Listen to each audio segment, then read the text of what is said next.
Para mí es una satisfacción, pero sobre todo un motivo de agradecimiento.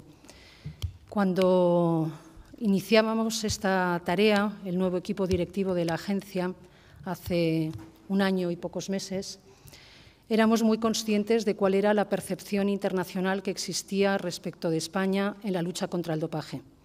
Éramos conscientes de que nuestra presencia en los distintos foros internacionales en los que teníamos que estar, obligatoriamente, porque así nos lo autoimponíamos, iba a suponer una entrada no fácil ni agradable. Pero sabiendo que eso iba a ser así y sin rehuir la responsabilidad que suponía afrontar ese reto, creímos que lo mejor era aliarse con los mejores para aprender cuanto más rápido mejor. Y esa fue una de las cosas que hicimos desde el primer momento. Nos dirigimos a Luis Horta en aquella ocasión concreta porque queríamos saber específicamente de pasaporte biológico. Y hoy precisamente vamos a hablar de pasaporte biológico. Y vamos a hablar de pasaporte biológico cuando en nuestro país estamos hablando también desde el punto de vista de los medios de comunicación de pasaporte biológico. O sea que creo que es también un buen ejemplo de que cuando buscamos la colaboración de Luis, sabíamos que su colaboración se manifestaría posteriormente en acciones normativas concretas en España y también en actuaciones respecto de situaciones concretas que se podían producir.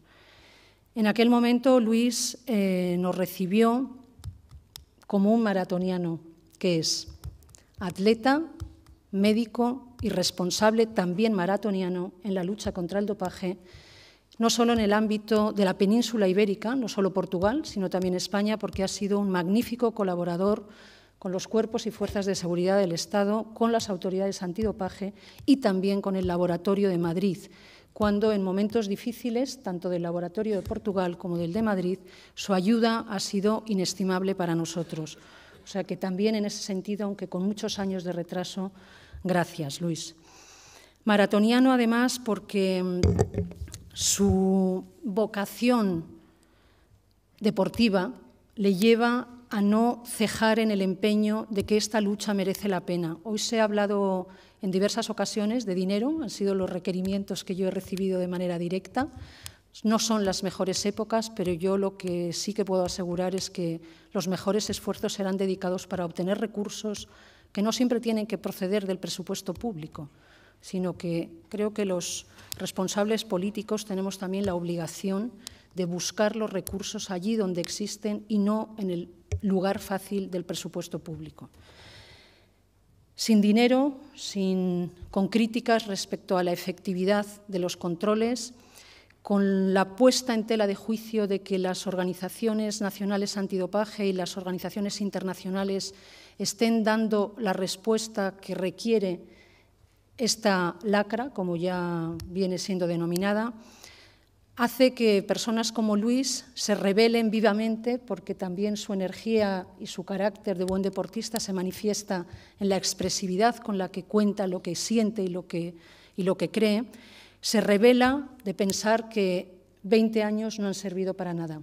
Yo no estaba presente cuando él mencionaba estas palabras hace muy poco tiempo, pero la agencia sí que estaba cerca, Victoria estaba allí, y nos llegaban tus palabras que compartimos y que con la misma vehemencia, no maratoniana, porque llevamos muy poco tiempo, también queremos emprender desde aquí. Creemos que esta lucha merece la pena porque los objetivos que se persiguen son buenos y, por lo tanto, aunque la eficacia no sea tan visible, creemos que merece la pena la perseverancia. En eso sí que espero poder ser maratoniana, no en el tiempo que dure aquí, sino al menos en el impulso que le pueda dar. De manera que gracias, Luis, por tu apoyo, porque internacionalmente para nosotros ha sido muy importante poder ir de tu mano. Cuando uno emprende cualquier viaje y sabe que tiene la seguridad de ir de la mano de alguien que merece la pena, el viaje, por difícil que sea, se hace mucho más fácil. Gracias, por tanto, Luis, estás en tu casa, lo has sido desde el primer momento y confío en que tengamos mucho tiempo para aprender de la Agencia Nacional Antidopaje Portuguesa y de ti particularmente. Y sin más, les dejo ya con el doctor Luis Horta.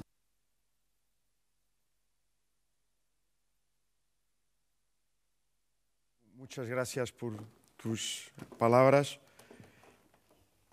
y continúa, porque el camino no es fácil, el camino es difícil, pero con tu perseverancia, con tu voluntad, con tu transparencia, lo vas a conseguir.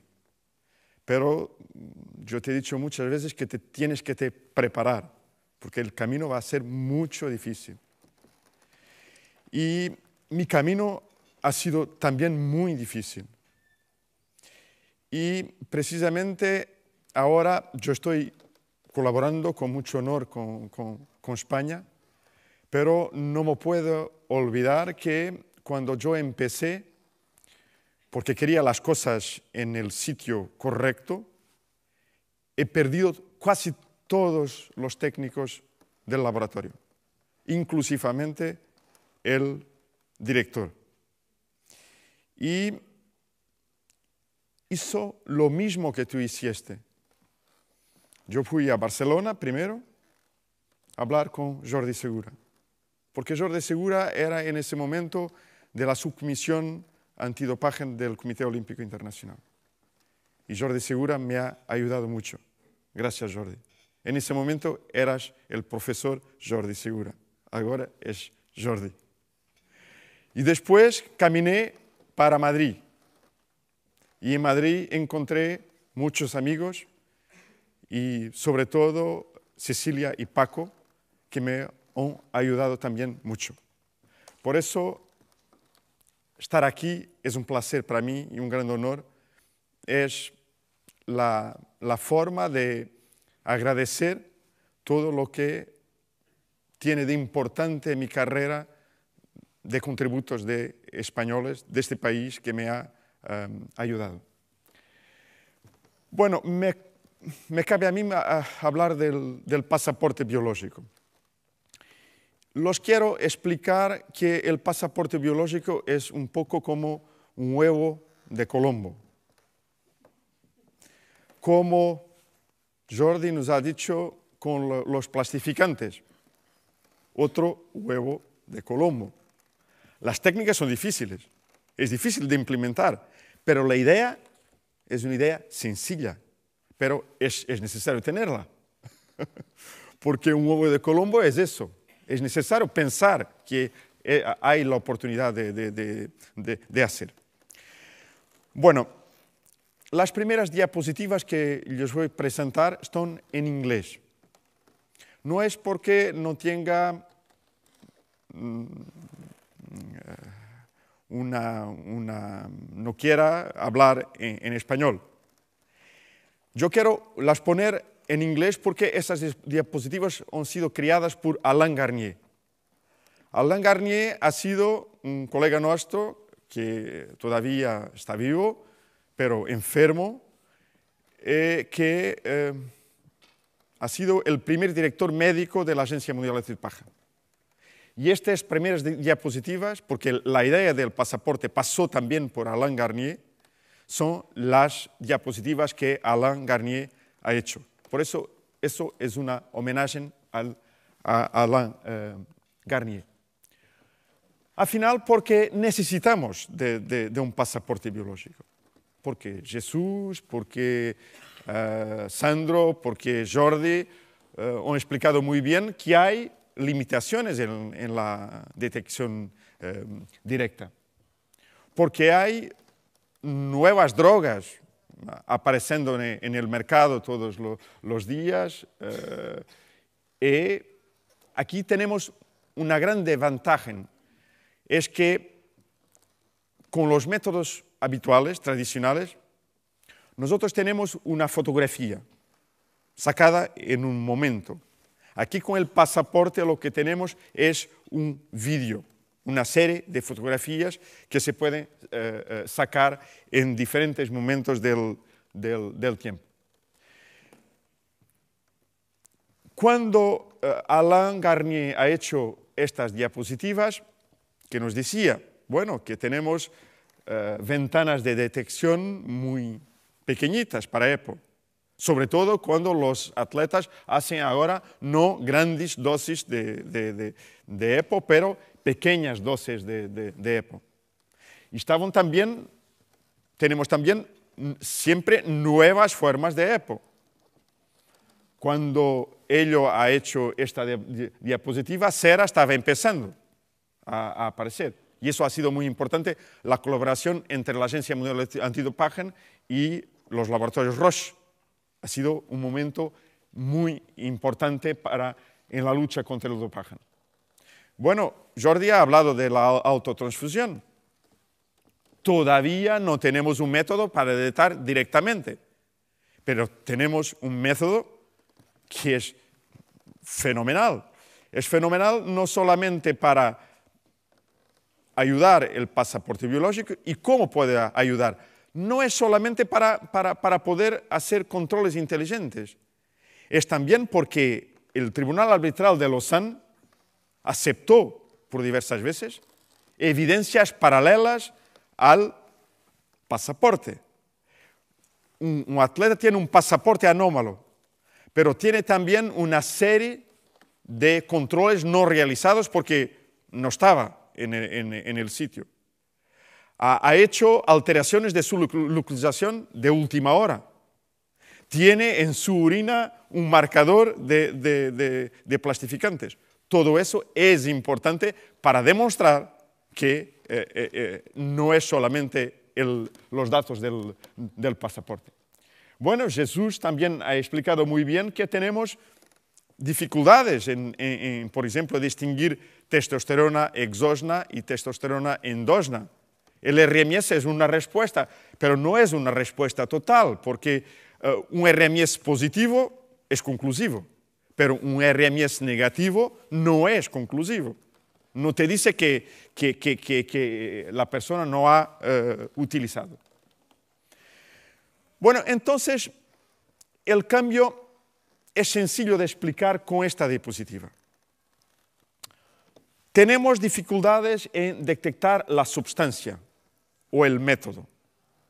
Entonces, lo que vamos a hacer no es detectar la sustancia, pero mirar las consecuencias, los efectos de la toma de esa sustancia o de la utilización de ese método para hacer la prueba.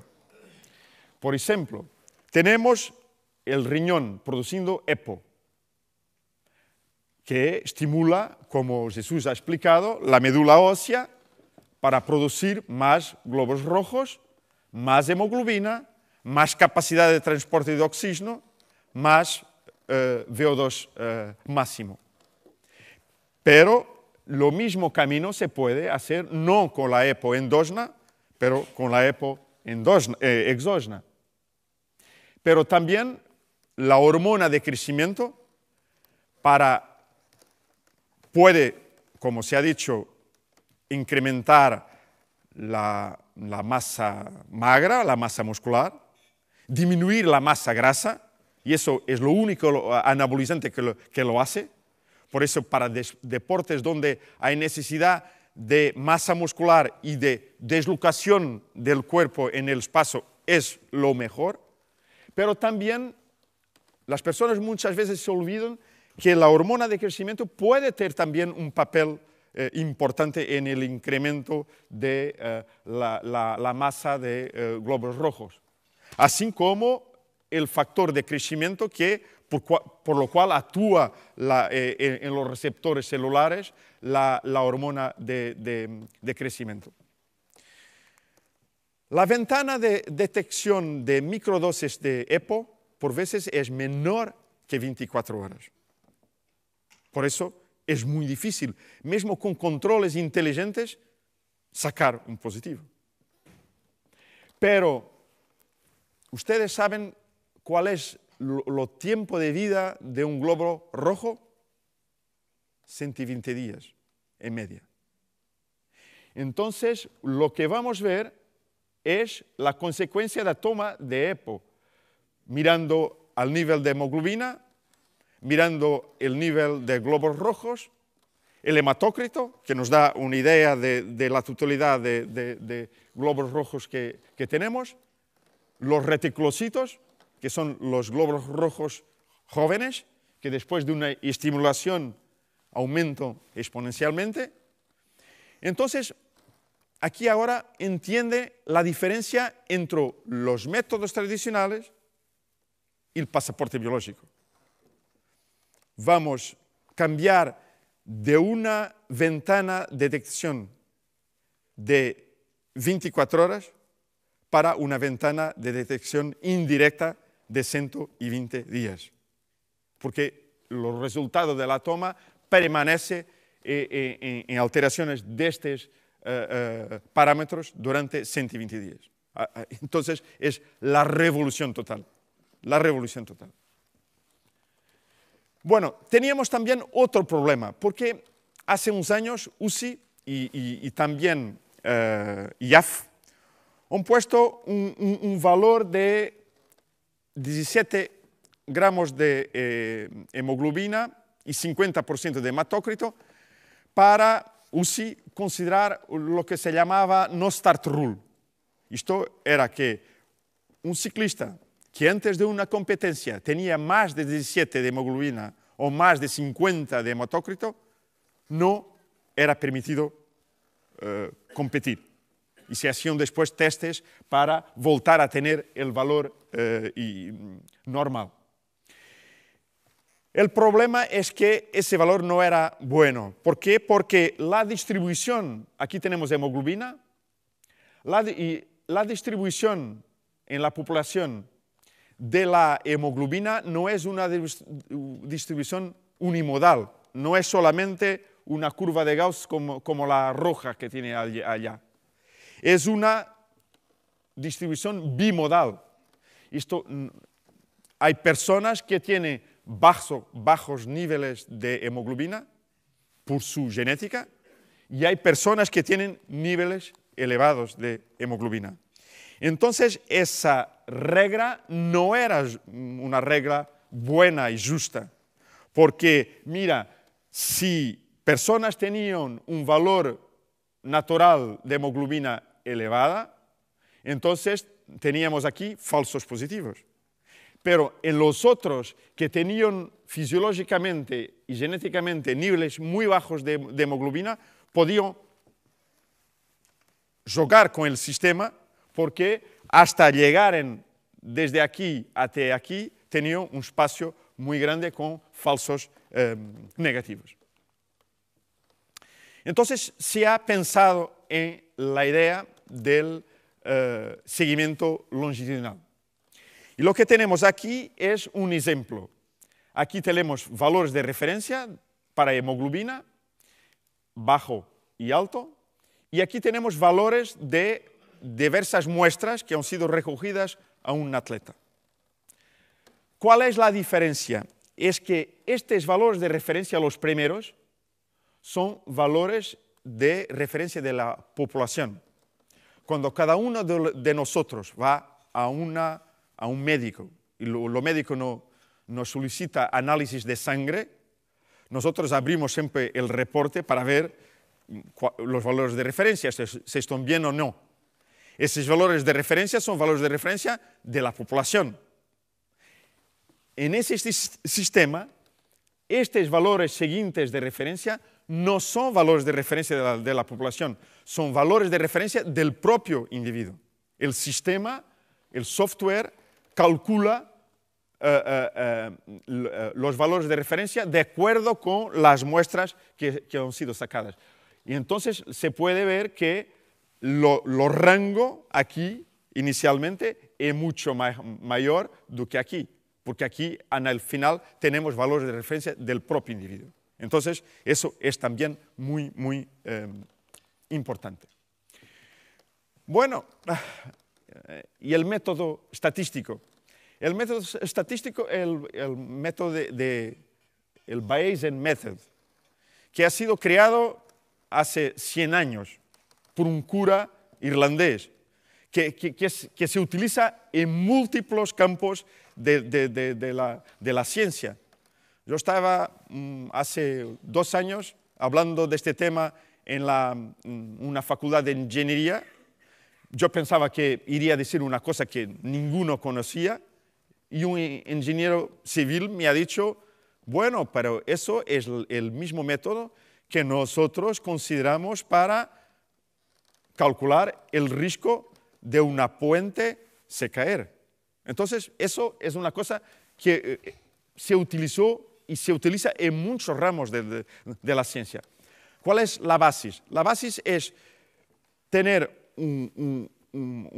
parámetros, un perfil de parámetros, y después lo que el sistema estadístico hace es hacer un cálculo de probabilidad, considerando no solamente esos parámetros, pero otros parámetros que pueden influenciar ese perfil.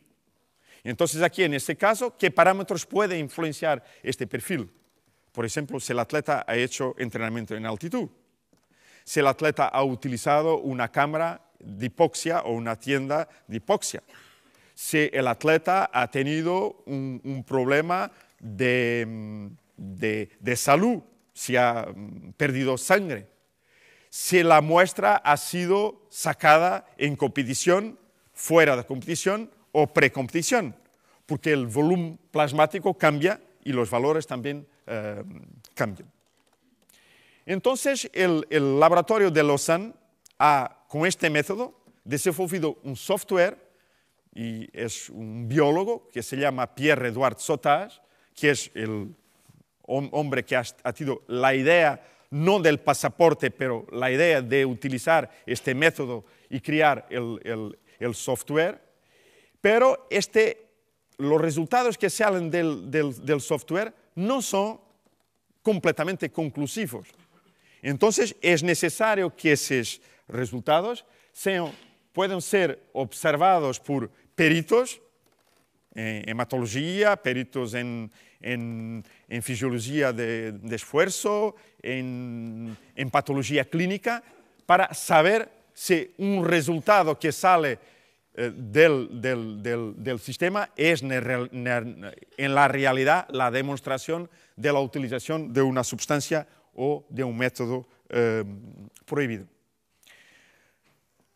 Hay diversos parámetros que se sacan en el pasaporte biológico. Nosotros en este momento solo están validados 2 parámetros para incriminar a un atleta. Hemoglobina, consideración de hemoglobina, y un parámetro que es una mezcla de hemoglobina con los niveles de reticulocitos, el llamado off-score, y que es un parámetro fundamental, como yo voy a demostrar en otro momento. ¿Cuál es el error admisible? El error es de 1 para 1000. Es un error apreciable. Pero la Agencia Mundial Antidopaje ha sido muy inteligente, porque este error es lo mismo que los tribunales aceptan para la determinación de paternidad. Entonces, hay jurisprudencia suficiente para decir que ese valor, que ese error se puede utilizar. Pero nosotros en dopaje gustamos mucho de disminuir el error al mínimo, o la posibilidad de falsos positivos al mínimo. Y entonces, con la revisión por los peritos, vamos a llegar a un valor de error de prácticamente 0, como yo iré demostrar. Bueno, aquí tienen el resultado del software. Aquí los valores de hemoglobina, los valores de off-score, los valores de reticulocitos y de otro parámetro que no es todavía utilizado. En azul tiene los valores del atleta, tiene 6 recogidas de sangre, y en rojo los valores de referencia. Y aquí puede mirar que hay también aquí en bajo una probabilidad. Esa probabilidad tiene que ser superior a 99.9% para tener un perfil como anómalo. Pero podemos utilizar también casos donde un valor está arriba o abajo de los valores de referencia. Por eso este resultado es sencillo. es un atleta completamente limpio, porque su perfil es un perfil prácticamente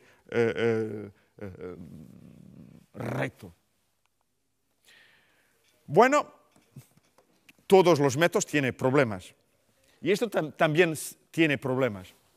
Es una estrategia difícil de implementar.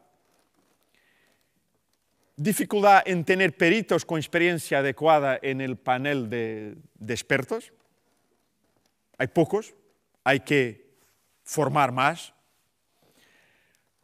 Tenemos problemas con las microdosis y mini transfusiones porque son difíciles de detectar con el pasaporte biológico. En el pasado, un atleta que quería hacer una autotransfusión sacaba una unidad que es 500 mililitros de sangre y la ponía después. Ahora, la mayoría quita 100 o 200 en diversos días y después le va introduciendo también de una forma lenta. Tenemos también problemas con los cambios de volumen plasmático por la competición, por el entrenamiento. Por eso todas las recogidas de sangre tienen que ser realizadas al mínimo con 2 horas de intervalo entre la recogida y el final del entrenamiento o de competición. No es fácil crear la documentación de soporte para ir con un caso de estos. Podemos tener una documentación de soporte más de 1000 páginas. Yo tengo algunos casos con más de 1000 páginas. No es fácil, de más de 1000 hojas. Y lo que esperamos son disputas legales enormes. Pero tenemos buenas noticias. 5 casos han ido al TAS y todos han dado resultado positivo. Entonces tenemos aquí un sello que es fenomenal. Yo, la primera decisión del TAS, no dormí durante días, porque estaba muy nervioso para saber si pasaba o no pasaba. Funciona en términos de salud. Esto es una diapositiva de Mario Zorzoli, el médico de la UCI. Y lo que tenemos aquí en diferentes colores son valores anormales de reticulocitos. Los reticulocitos están arriba de 2%, dicen que el atleta ha utilizado EPO hace poco tiempo. Pero si están abajo de 0.2 o 0.4, dicen que el atleta ha utilizado EPO hace quizás una semana, 2 semanas. ¿Por qué? Porque hay una fase inicial donde sube los reticulocitos por estimulación de la médula, pero después por un sistema de retrocontrol es precisamente el opuesto. Bueno, los más malos para la salud, como ha explicado Jesús, son los niveles muy elevados de reticulocitos. ¿Por qué? Porque la viscosidad sanguínea es muy grande y podemos tener problemas cardiovasculares y de insuficiencia cardíaca grave. Mira, en 2000 ha sido implementado el método de EPO, urina. Y mira lo que hemos tenido. Hemos tenido un descenso de los valores totales de reticulocitos malos, pero sobre todo los de reticulocitos arriba de 2%. Entonces, este primer resultado ha sido muy bueno. Pero en 2008 ha empezado el proyecto piloto de UCI con el pasaporte biológico. Y mira lo que se ha pasado. El descenso completo de estos valores. Entonces, yo como médico, esto es fundamental. Con este sistema yo estoy protegiendo, haciendo la protección de la salud de los atletas, al mínimo.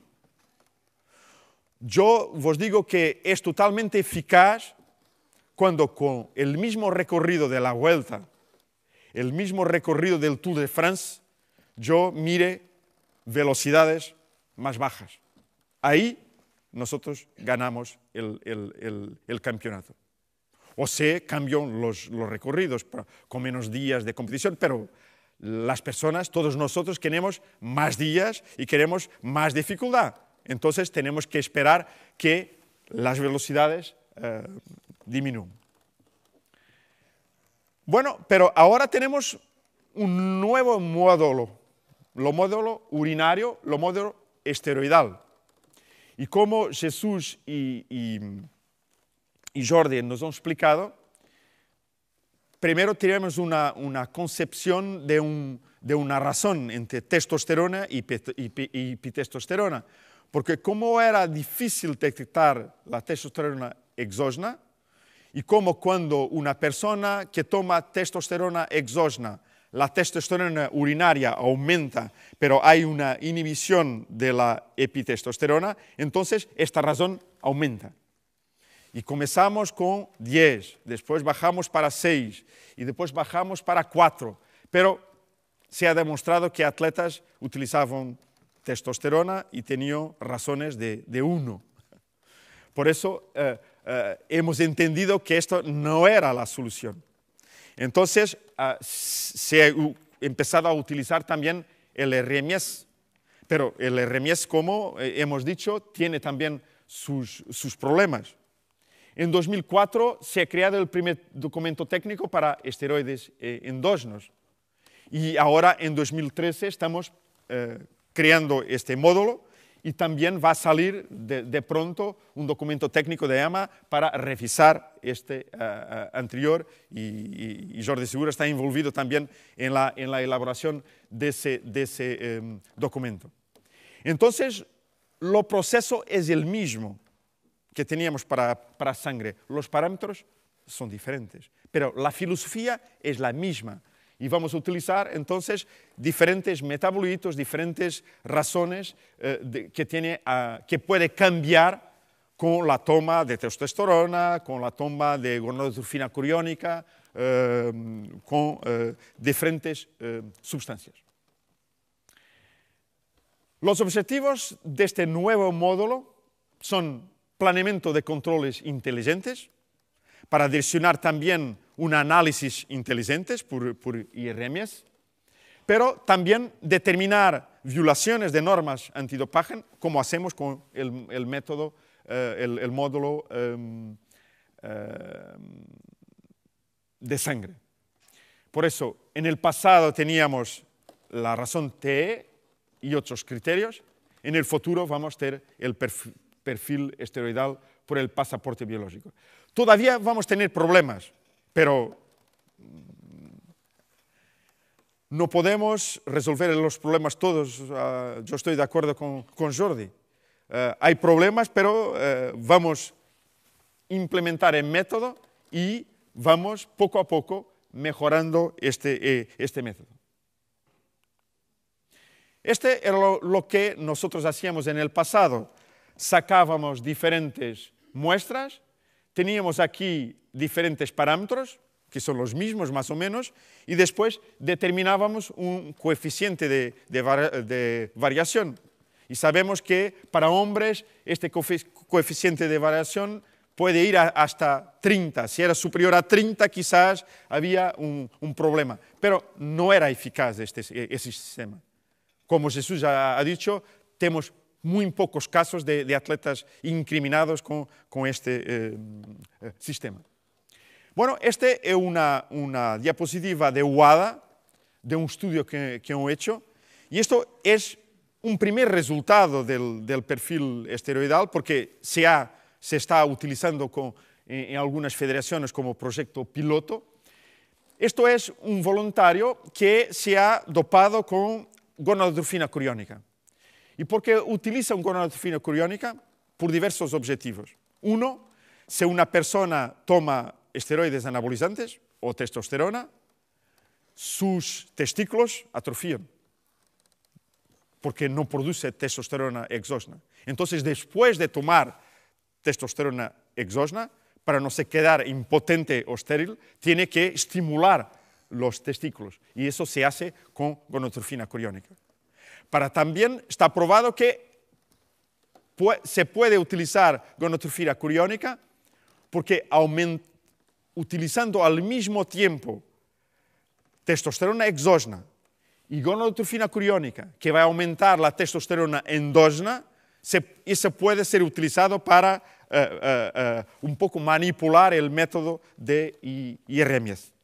Aquí vosotros tienen una demostración de una probabilidad de 100% con valores de TE siempre abajo de 4. Por eso, con el valor de 4, esta atleta nunca podría tener una incriminación. Aquí tiene porque sus valores normales están aquí. Y en un momento, cuando ha tomado gonadotrofina coriónica, estos valores han incrementado de súbito. Después de vos explicar, yo gustaría de hablar de nuestra experiencia, lo que estamos haciendo en Portugal. Nosotros hemos implementado el pasaporte el día 1 de enero de 2010, el módulo hematológico. La decisión de WADA ha sido el 10 de diciembre y nosotros teníamos todo preparado para el día 1 empezar. Y hemos empezado sobre todo con ciclismo, atletismo, piragüismo y triatlo. ¿Por qué? Porque hay un estudio de Noruega hecho por fisiologistas, un estudio de análisis de riesgo, que nos dicen que estos son los que pueden más tener resultados con utilización de transfusiones o de EPO o de otro tipo de métodos para aumentar el transporte y la disponibilización de oxígeno. Pero ahora estamos también trabajando con remo y estamos trabajando también con aguas abiertas y con los fundistas de 1500 o 800 metros en natación. En este momento tenemos 282 atletas en nuestro pasaporte biológico. La evolución, estamos cada año recogiendo más muestras. El año pasado casi 400 muestras. Somos un país chiquitito, tenemos 10 millones de personas, tenemos 500 atletas de alto rendimiento. No somos un país grande, por eso estas cifras son importantes. Esto es el número de muestras que hemos recogido en cada uno de los 372. Y mira, más de 130 atletas tienen 3 o más muestras en este momento. Y lo mínimo para determinar un perfil son 3 muestras. Pueden decir, pero ¿existen más de 100 con solamente una muestra? Estos son sobre todo juniors. ¿Por qué? Porque tenemos que sacar una muestra al inicio de la carrera deportiva para tener un valor que consideramos fisiológico. Porque si empezamos a sacar muestras cuando el atleta ha empezado la manipulación, tenemos más dificultades en encontrarlo. Lo contrario también es verdad. Hay un atleta que ha sido tramposa durante toda su vida. Y después, cuando prácticamente ya no compite, le tiran una muestra. Esa muestra, que es la fisiológica, comparada con todo el perfil, puede dar un pasaporte biológico anormal.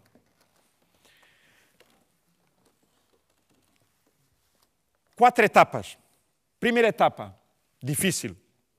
Vosotros la tienen, porque tienen 2 laboratorios, Barcelona y Madrid, donde en lo ámbito de acreditación tiene acreditado el método para determinación del pasaporte biológico. Tiene que ser hecho con el mismo método y con el mismo aparato en todos los laboratorios del mundo. Pero nosotros, como sabíamos que en el inicio de 2010 ya la agencia iba a decir pueden empezar, entonces en 2009, con un año de adelanto, hemos conseguido la acreditación. ¿Por qué? Porque el 1 de enero de 2010 estábamos listos para empezar. Después teníamos que crear una unidad de gestión del pasaporte biológico y a partir de enero de 2010 recibimos el software de WADA para empezar a poner los resultados. Etapa 3, muy difícil. Hay que empezar de pronto. Comisión Nacional de Protección de Datos. ¿Por qué? Porque son datos sensibles, datos de salud. Entonces tenemos que empezar rápido a solicitar esa información. Y después, al final, el panel de peritos. Eso es el resultado de los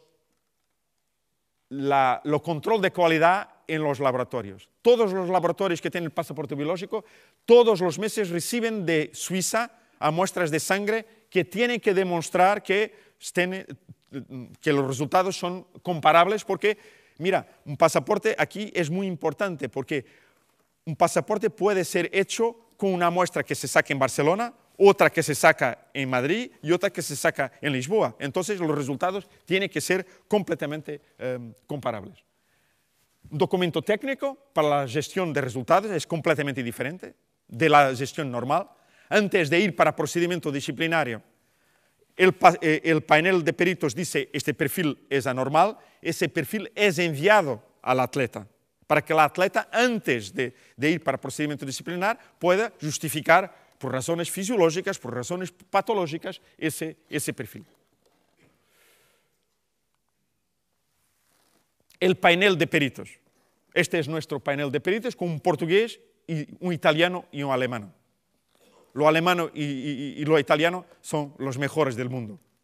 ¿Por qué? Porque tenemos que tener certeza que ellos son buenos. Esta es la documentación de soporte, que es, como vos dice, muy grande. Y para terminar, solamente algunos ejemplos.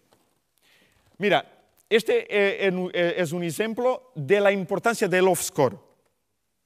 Aquí tiene una probabilidad de hemoglobina solo de 75%, pero tenemos un off-score de 99.95. Entonces, tenemos posibilidades de incriminar este atleta. No por el perfil de hemoglobina, pero por otro perfil.